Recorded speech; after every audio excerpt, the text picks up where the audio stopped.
Welcome back to what is now part 3 of my rambling adventure in low-cost automatic watering systems for my greenhouse. I say low cost, but it's not actually low cost now because we've bought quite a few different things now, but that's okay. I'm reviewing these so that you can maybe get an idea of what they're like if you're interested. Today we're going to be unboxing this one, which is the holiday irrigation system from Lidl. I paid £20 for this, £19.99. It says holiday irrigation system, just in case that's not clear. That's talking about vacations, not Christmas, although I suppose you could use it at Christmas if you wanted to. This one, which is a dual pump water timer, I got from Amazon. This one cost £30.98. So this is more expensive, but this one's got 2 pumps in it and 2 timers. Not sure how that will be different from just using 2 pumps and timers. And also, I'm going to have a go at repairing this device. This is one of the pumps I bought in the earlier episodes. This is the one that I broke the motor on because I ran it with a crimped pipe on the output and the motor appears to have burnt itself out. I managed to find on AliExpress a couple of spare pump and motor units that I think are exactly the same. Yes, they are.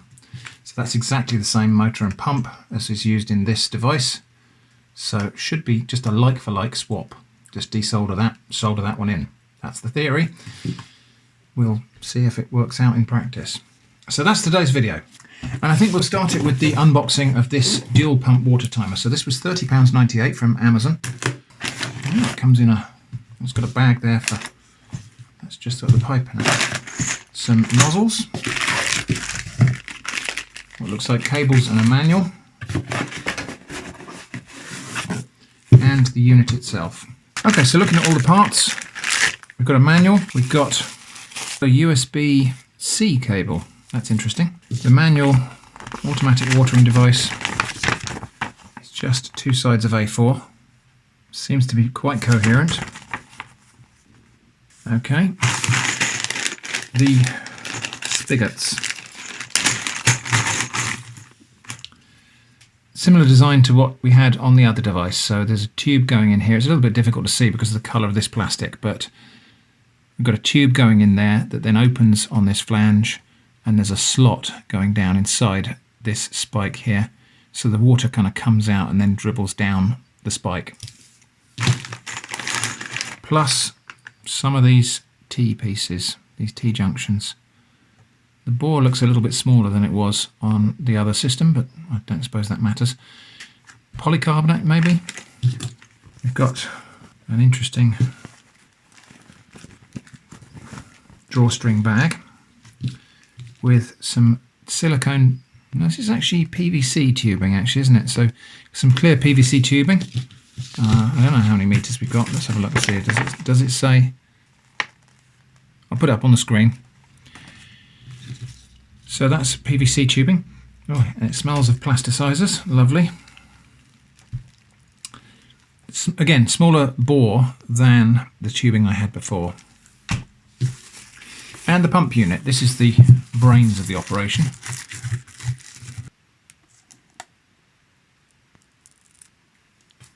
I will also in this video talk about some of the choices I've made along the way and try and rationalize my nonsense.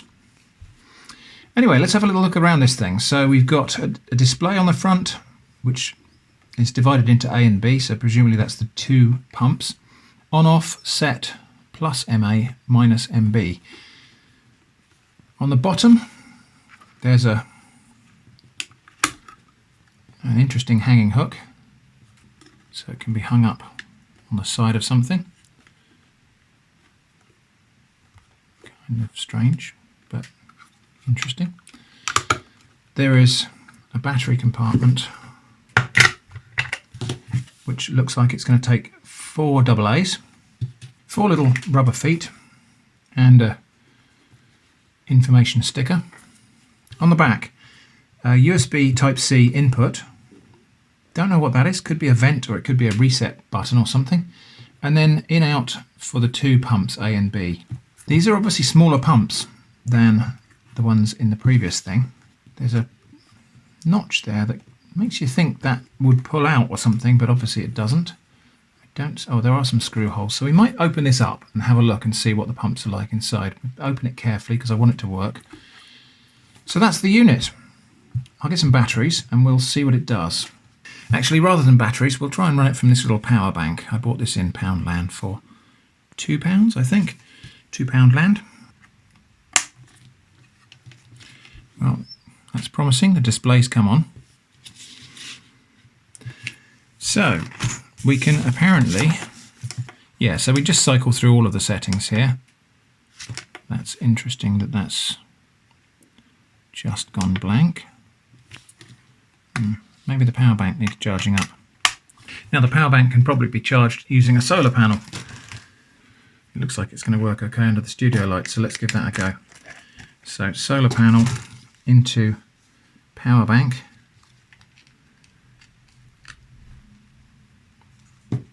Which is charging. Power bank, well, it doesn't look like the power bank wants to give and take at the same time. That's disappointing, but not all that surprising. Okay, anyway, let's dispense with all of that nonsense, and I'll go and get some AA's in there and we'll see if it runs on batteries.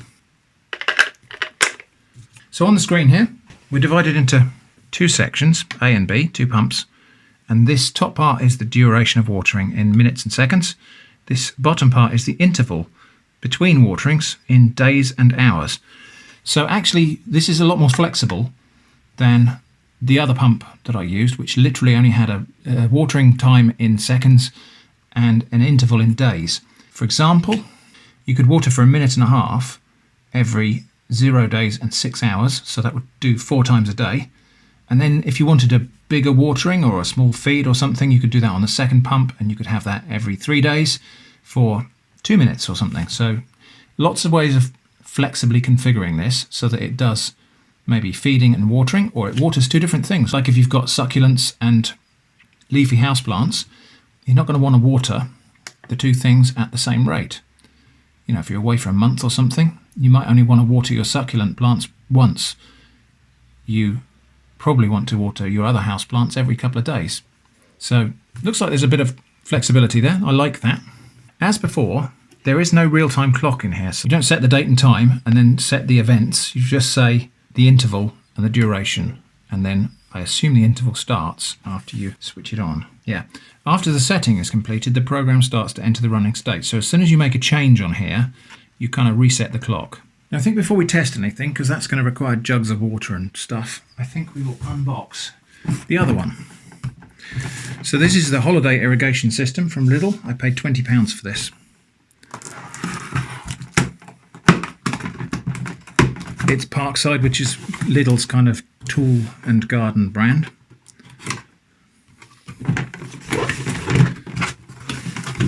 Okay, well, we get a large plastic container, and that's it for the moment.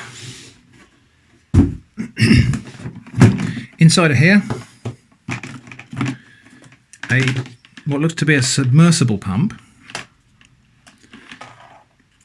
with several output spigots. That's good. And that's got a long cable with a barrel jack on the end. We get 2 reels of cable. This feels like, yeah, I think this is going to be PVC again or something like that. So one has got a slightly larger bore than the other. So I'm going to assume that this one is the one that goes out from the system watering. This is the one that you run to the pump. A load of watering spikes still on their sprues. A load more watering spikes. 36 of them in total.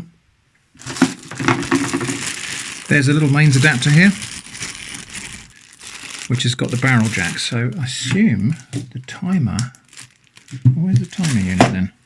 Is that in here? Is there a timer unit? There doesn't seem to be any programmable timer on this. So there's anyway, there's the instruction manual. And then we've got, must be a distribution thing. So yeah, so the grey pipe must be from the pump to these distribution units, and then the darker grey pipe from these distribution units to the spikes.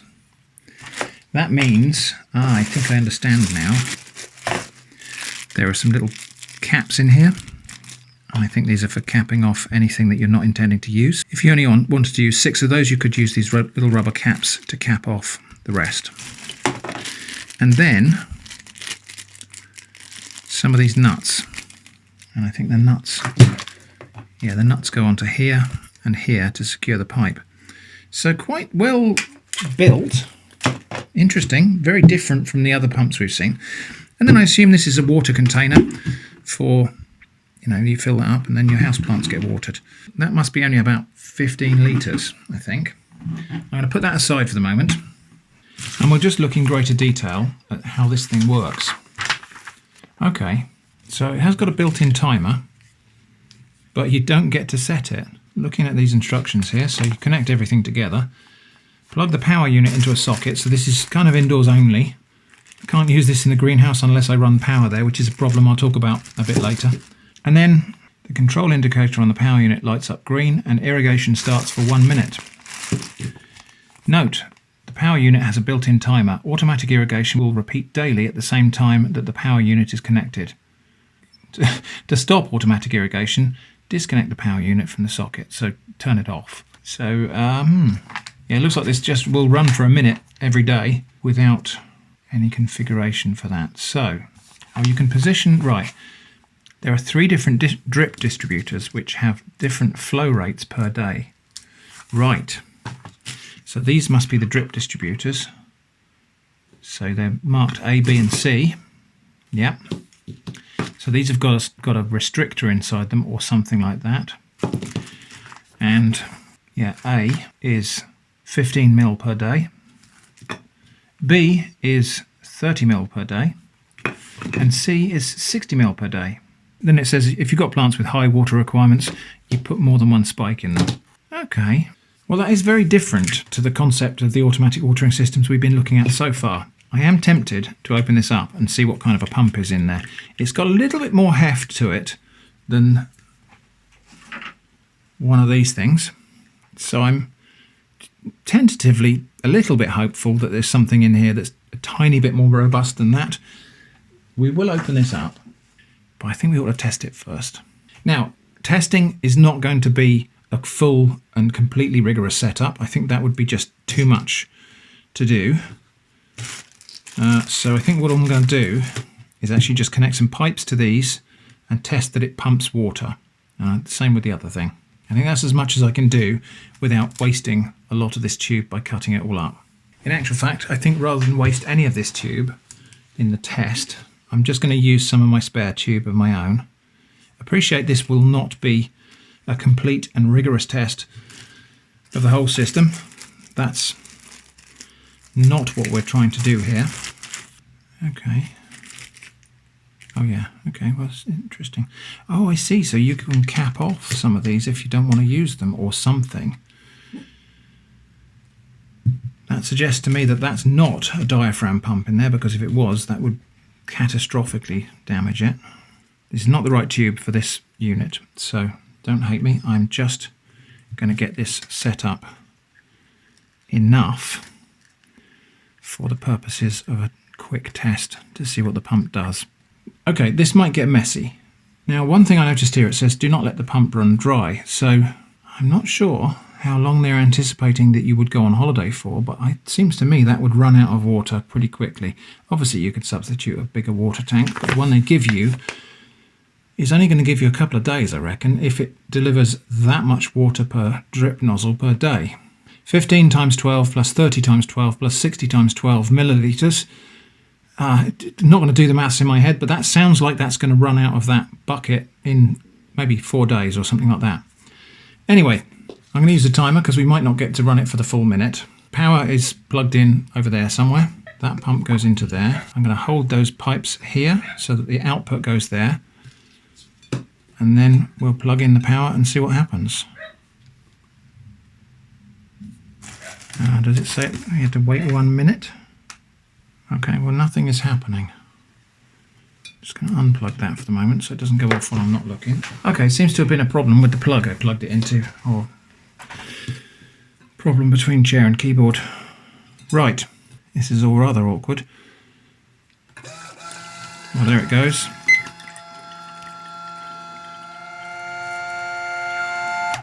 Okay, going to stop there. So that was about 15 seconds.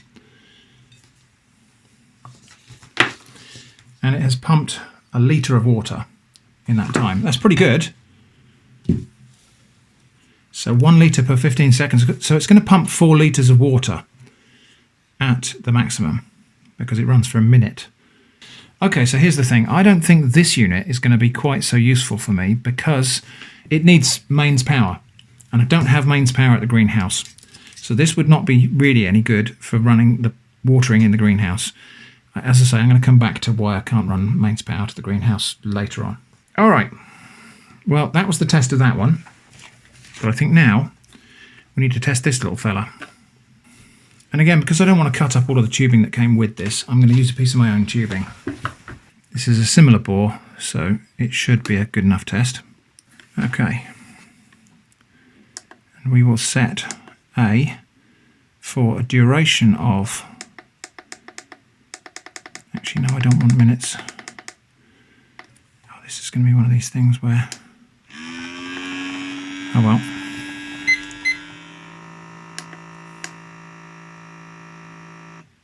Right, so you can turn it off. So that was 25 seconds or so. Oops. And it has only pumped 250 mil. So that is going to be 100 seconds for a litre. So basically 600 mil per minute. So the little device pumps 4 litres per minute, but only runs for a minute. This thing pumps 600 mil per minute, but can run for multiple minutes. I'm not sure which is better. I think this one's better because it's got more granular control of what happens. But the volume pumped is pretty disappointing. So let's just get these pipes drained down. We'll get all the wet stuff out of the way. And we'll do a couple of little teardowns. Right, time for the teardowns, starting with this one. I'll keep that cloth handy because there's probably going to be a little bit of water dripping out of somewhere. So we've got 4 little cross point screws.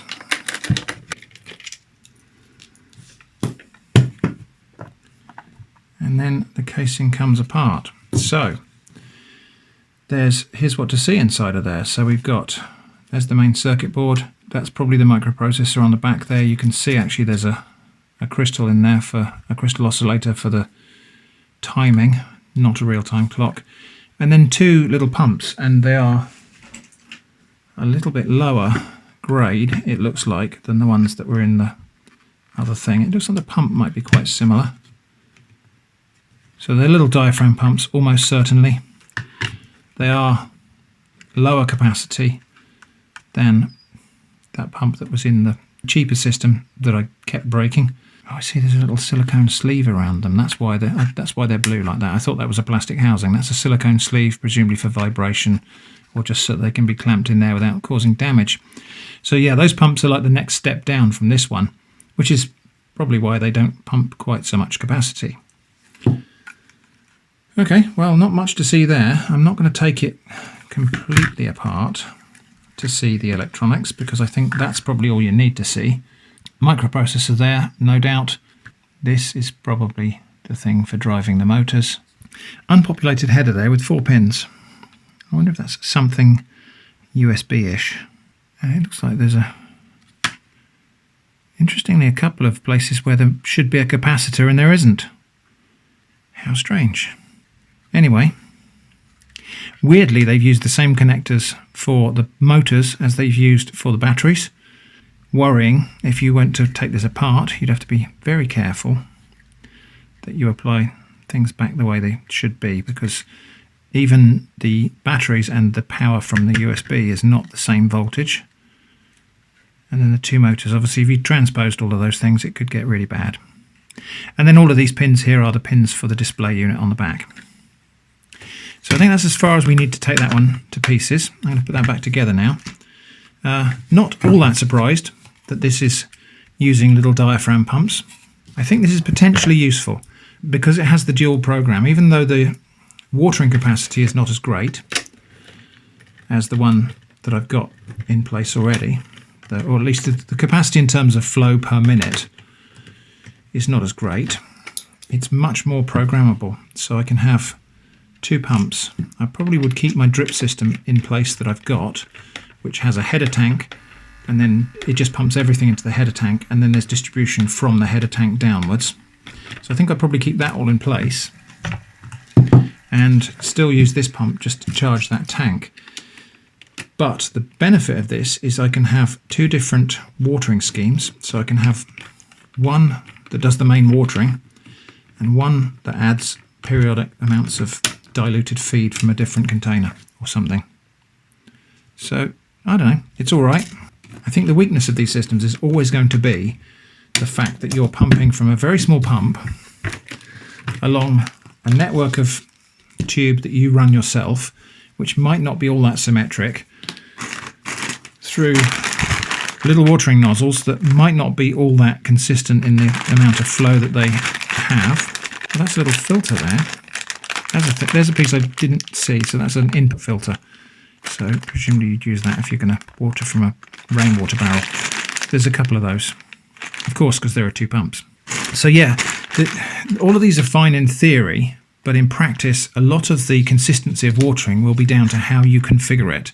How you set this up will make a huge difference to the amount of watering that each individual plant on the network you create will get. So that's that one. Now it's time to open this one up.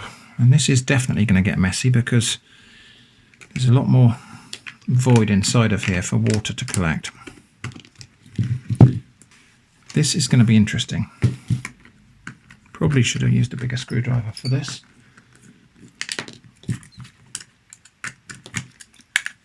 Oh, okay. Right. Well, I didn't realise that bit came off. That is interesting. So there's a little bit of a filter thing there. Although I don't see how that acts as a filter really, because it's not... Oh yeah, I see. Okay, right. So you've got the input, you've got a coarse filter around the edge, and then you've got a bit of foam, a bit of open cell foam, and that's the input there. So no, that's actually pretty good design. So the water is coming in through there. It's forced to go through that foam before it goes in the inlet. That's, yeah, okay. That's pretty good. So there's like a 2-stage filtering process there. Big chunks get caught in the grill. Smaller bits get caught in the foam. Okay. Seems like a decent pump so far. I wonder where the timer unit is. I wonder if it's in the pump here or if it's in the power supply. Right. Okay, yes, so there's a little impeller thing there. Well, that's pretty good, although I think I am seeing the motor spindle there. So there's a motor, there's an O-ring there for sealing it. Must remember to put that on there. There are channels up the side here. Those are not there by accident. So what happens is this little thing spins and water is centrifugally driven out from this spindle and forced up through these flutes inside and then out of the output holes. Not a bad design. I don't think this comes apart. Oh yes it does. Ew. Okay. See, that I don't think is quite so good. That's the end of the motor, and although that's the facing downwards in there, I really don't like those wires. I nearly yanked them out then. There's a toroid there for surge protection or whatever. But yeah, I don't like the fact that there's just a little DC motor in there that's kind of almost just sitting in there with its end exposed through there. There's no waterproof bearing or anything at that end, so that's a little bit vulnerable to getting wet over time. I wouldn't imagine that this pump would last more than a couple of seasons, really. That is the problem with trying to waterproof electric motors, of course, because you want a moving spindle to go through a waterproof gland, which is, you know, requirements slightly contradictory to one another. So anyway, let's just make sure I put that all back together correctly. So that's the inside of that. Not a bad little pump. There are some nice design bits here, but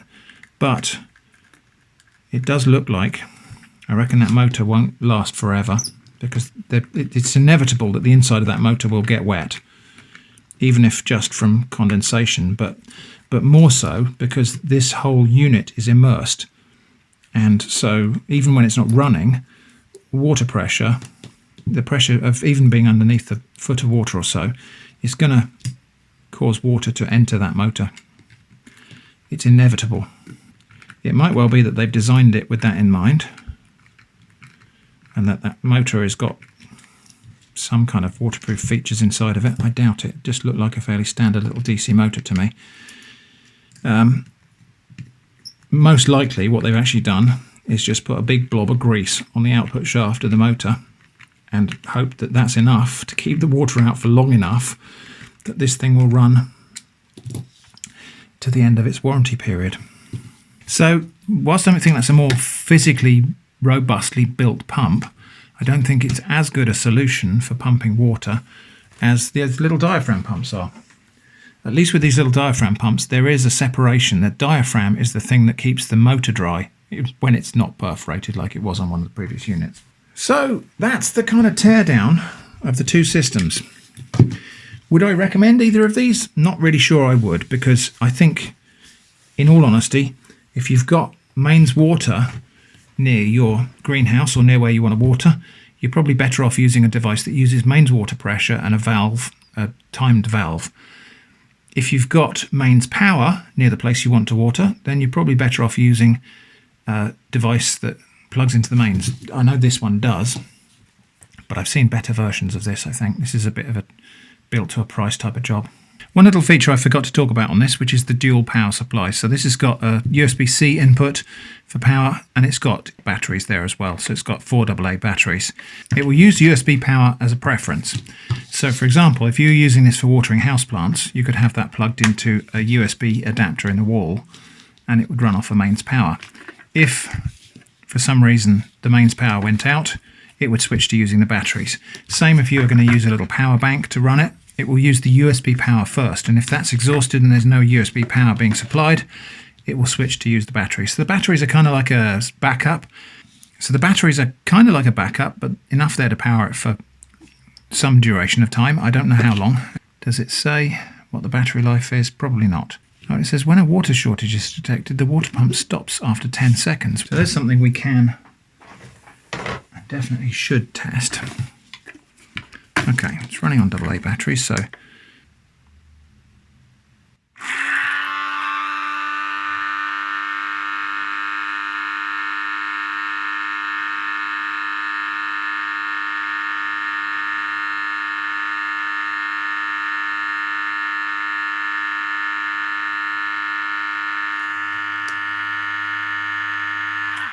okay, so when water shortage is detected, the water pump stops after 10 seconds. Not true, but it's a diaphragm pump. I don't think there's a problem running them dry. But disappointing they had to lie about that.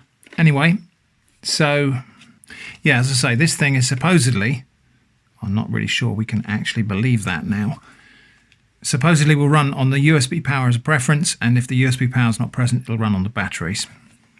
So pros and cons of these two systems. The £20 system from Lidl, Parkside system, is a little bit unconfigurable electronically. The timer is inside this unit here. That's actually why it didn't work the first time I tried it. You plug this in and it starts delivering a minute of power. That green light goes on and then goes off after a minute. 24 hours later, it comes on and delivers another minute of power. So what happened is I plugged that in, fiddled around with the camera and jugs of water and stuff, and when I came back it had already finished its minute. That's why it didn't work the first time. I do kind of like that the configuration of the whole thing is very physical with this, that if you don't want all of those outputs, you plug them up, and if you don't want all 3 outputs from the pump, you cap them. So anything you don't want, you plug it off. And this little impeller pump, if that's what it is, centrifugal impeller pump, is that the right term for this? It doesn't mind if the outputs are blocked, because it's just a little fan that's basically blowing the water outwards, and then that's forcing it upwards through the pump. I'm not very convinced this pump will work the second time you use it. So if you get this brand new, set it all up, go on holiday, it will probably water your plants while you're away. If you then pack it down and this thing's left wet, I'm pretty sure the motor inside of here is going to rust, because I can't see how they've managed to isolate the motor spindle from the water. And then when you get it out to use it a second time, I think it's probably not going to work. That is just my unqualified amateur opinion, of course. But as I say, I can't see how they've done the isolation from the motor on there. I don't think they have. So that's just a very cheap submersible pump that probably works as long as it works. So that's the little system. You do get quite a lot for your money with this. You get a lot of pipe. You get a lot of watering nozzles, 36 of them. You get 3 of these different flow rate distributor things. You get all the little caps. So you get quite a lot for your money on that 20 quid system. It's quite impressive in that regard. But you lose a little bit of configuration. This thing runs for a minute every day, and that's it. You can't run it for longer than that. On the other hand, this system, which I bought from Amazon, I like the configurability of it. It's got dual pumps, so you can have 2 different programs running, and they're very flexible in terms of how often they run and how long they run for. So you can configure it to water as often as every hour by doing 0 days and 1 hour. And then the watering duration is in minutes and seconds. So you can configure it to do 99 minutes if you want to. I'm not sure why you would. The downside of this is the flow is pretty small. These are tiny little pumps and actually probably not designed for this kind of usage. So I don't know what the duty cycle is on these pumps, but they are quite tiny, even in comparison to the other unit, which we've already reviewed in previous videos. So yeah, it's a little bit weedy, even though it's more configurable. And again, you get a fair bit of stuff in the pack here.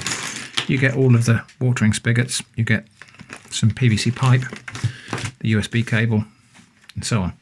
So, not sure that either of these is the perfect fit for me. It might be that the perfect fit doesn't exist because I'm probably overthinking this whole situation. But I am thinking about it. I don't want you to think that my weird requirements for a watering system here have come out of a lack of thought.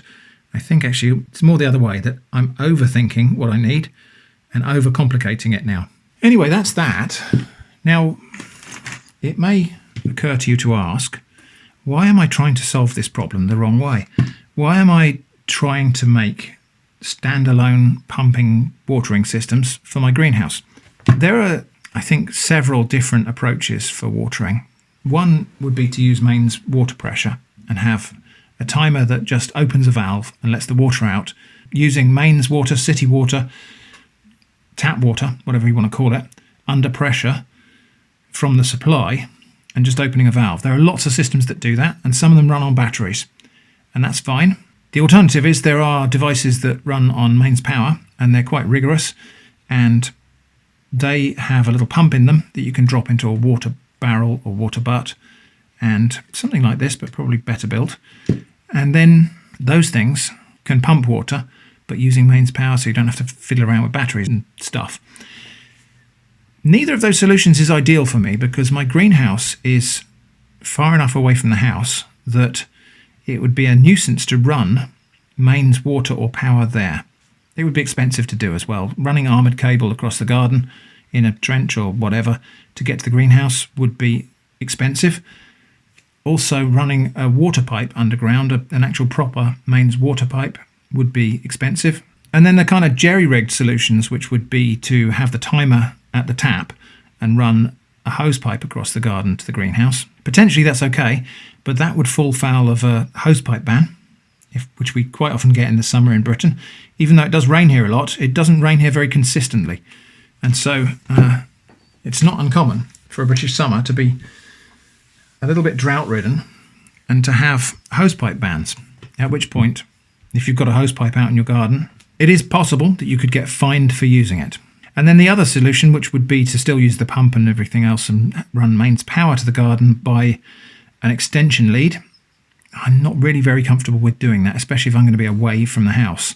That would probably mean running it through a window, which would probably mean leaving that window open, which is not tremendously secure necessarily. I might be able to find a window that would open that wouldn't be useful for somebody to gain entry to the house, but I don't know. Again, I don't really like the idea of leaving a live mains cable, just a flex across the lawn in place for weeks while we're away. So that's really my rationale, if you can call it that. I'm not going to suggest that's entirely sensible and sane and well considered, but that's what's been driving my thought process for all of this. Other possibilities include home brewing the whole thing myself. So buying a timer, buying a pump, using a Raspberry Pi or an Arduino or an ESP32 or all of these kind of things. I could homebrew it myself, but there's quite an investment of time and effort in designing and creating all of that. Probably not quite so much if I cobbled it together from off-the-shelf parts. I think cobbling it together from off-the-shelf parts would quickly get quite expensive. Of course, I have spent a fair bit of money on this now, but some of that was the purpose of this review. It's also just worth mentioning, I don't think I mentioned this before, the other watering system that people have suggested is a kind of passive system where you would have an elevated tank and a tube, and then you tie a knot in the tube. And by tightening or loosening that knot, you can control the flow, so you can have it just drip water the plants. I'm not really ever so comfortable with that sort of thing. I think that might well be okay if you want to set up watering for a day. You want to set up a gradual watering thing for a day or two.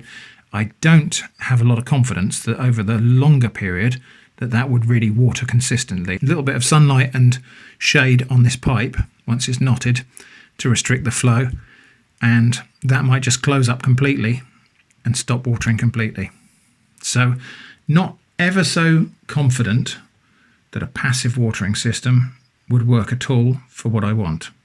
But we're not finished, because we've got this little thing, which is the guts of the previous automatic watering system, where I killed the motor by having a crimped pipe or a kinked pipe on the output, and that caused it to stall, and I think the motor just burnt its brushes or something like that. So all I've got to really do is find a way to desolder that motor. Could be tricky because it's a little bit tight access in there, and then solder in one of these replacements, which they appear to be a direct replacement for. Slightly makeshift setup here because I needed to work near the window so I can have my little extractor fan running. And the way I've got this secured is using actually a camera arm clamped to the desk drawer, which is a little bit stupid, but I'm kind of the opinion that if it's stupid and it works, it's not stupid. Who am I quoting? Adam Savage, was that? Sounds like something Adam Savage might say, although he might be quoting someone else. And I would be a little bit more comfortable using a finer soldering tip than this, but I can't find it. I can't find the rest of my soldering iron tips, so we're going to have to make do with what we got. So, solder sucker at the ready. Let's see if we can get this motor desoldered.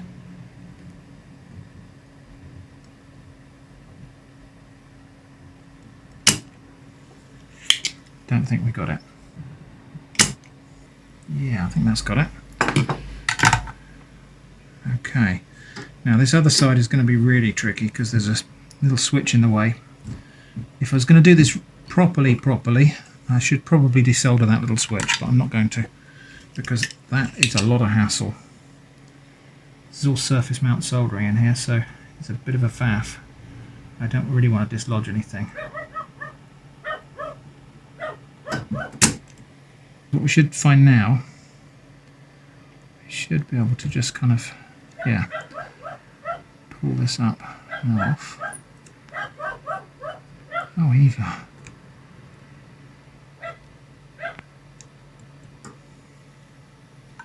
Okay, that's the old motor out. Let's just see if we can get the new motor in. Well, it seems to fit. What are the chances of this repair actually working? Probably would have been greater chances if it was somebody a bit less ham-fisted than myself doing the detail work here. But you know, it is what it is.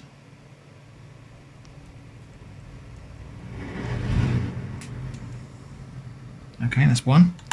That's actually not a bad joint. My extractor fan is doing absolutely nothing here. The good thing with this is I can actually just heat the top of this brass piece and let the solder flow down. So I'll let the solder find its own way down to the joint. Pretty sure that's it.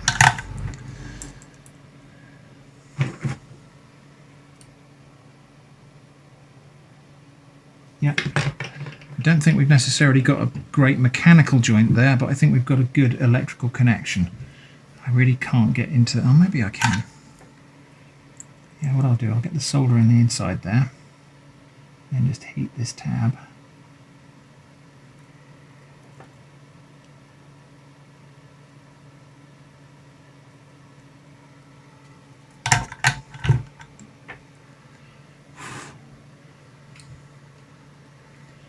Yeah, I think I might have done it. Okay. Well. Is it going to work? Now we can run these pumps dry. So all I need to do is plug in some power and we'll see. Okay, well that's looking hopeful. Let's set it for 2 seconds.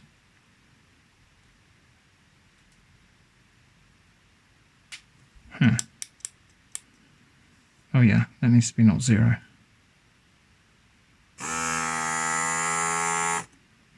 Seems to work. Right, let's get that all put back together and then see what we got.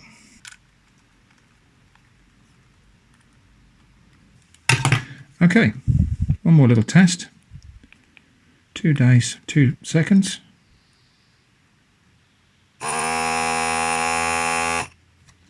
Well, jobs are good, and I'd say I'm going to go and put that one in the greenhouse now and then replace that one with the rusted motor. I might also take that one apart and replace the motor in that as well. I think there's one more thing to do though, which is to take apart this motor and see what the problem really was caused by that stalling. I'm expecting to find some scoring or burning or something on the brushes. In fact, I think we can probably just do that while we're sat here. Actually, just prise off these little metal tabs. Yeah, so 2 little metal tabs that bend up.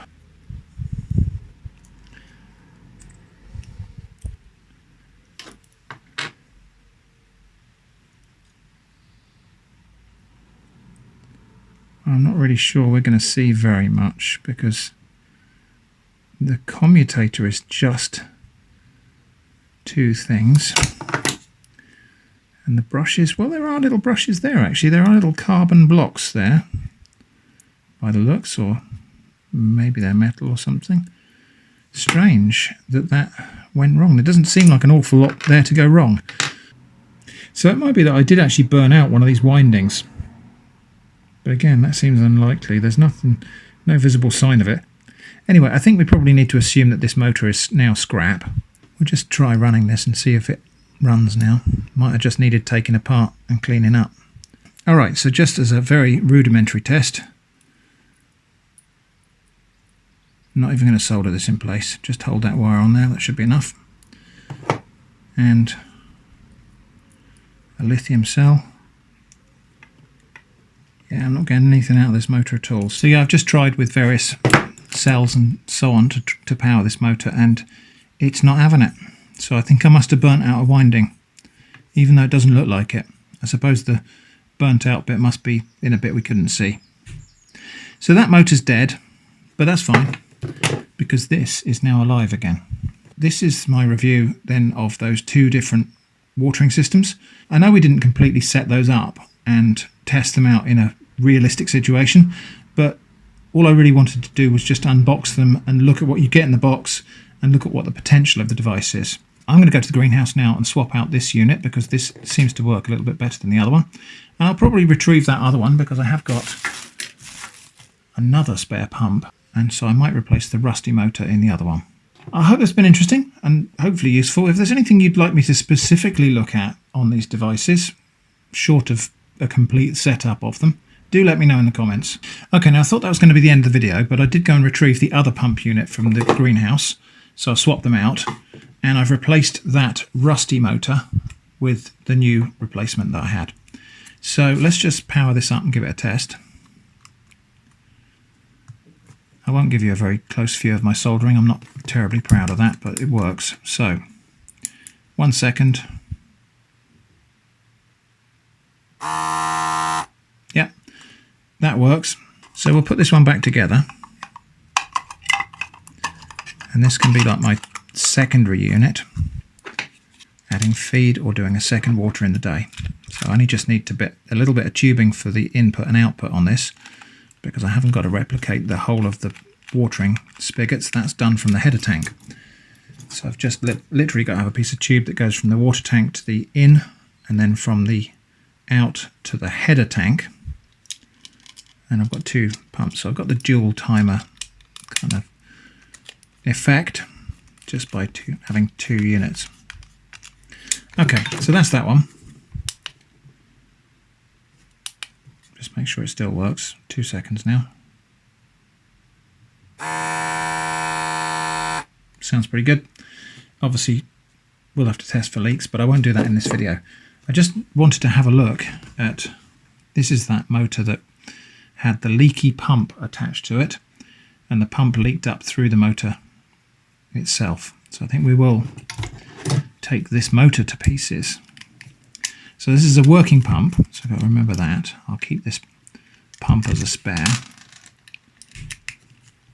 We can't take the motor apart without taking the pump off of it. And that's the old rusty motor, which I don't think we'd have any kind of confidence that that's going to last very much longer. I'll take those bits off. But I thought it might be just interesting to open up this motor and see what the damage is like inside of it. That might be so rusted that that little tab is not going to bend back again. Okay. Well, it's surprisingly okay-ish rust on those. Yeah, it's just all not in great condition. I mean, in theory, these brushes, that spindle, it's not worth it, is it? It's not worth it. I might take the permanent magnets out of there because I might at some point want to make my own little electric motor, and those would be ideal for that. But I think that definitely is now the end of this video. I still haven't settled on what is the ideal watering solution for me. I may end up home brewing something over the winter to use in my greenhouse next year. But for the rest of this summer, 2 of these pumps I think is going to do it, rather than using that new one from Lidl or the one from Amazon. I think 2 of these is going to do it because I can do a feed from one tank and a water from the other. Hope that's been interesting, even though that's quite rambling and incomplete testing. Let me know what you want to know about the 2 new systems we looked at in here in the comments, and maybe I'll do that in a follow-up video. Thanks for watching, and I hope to see you again soon.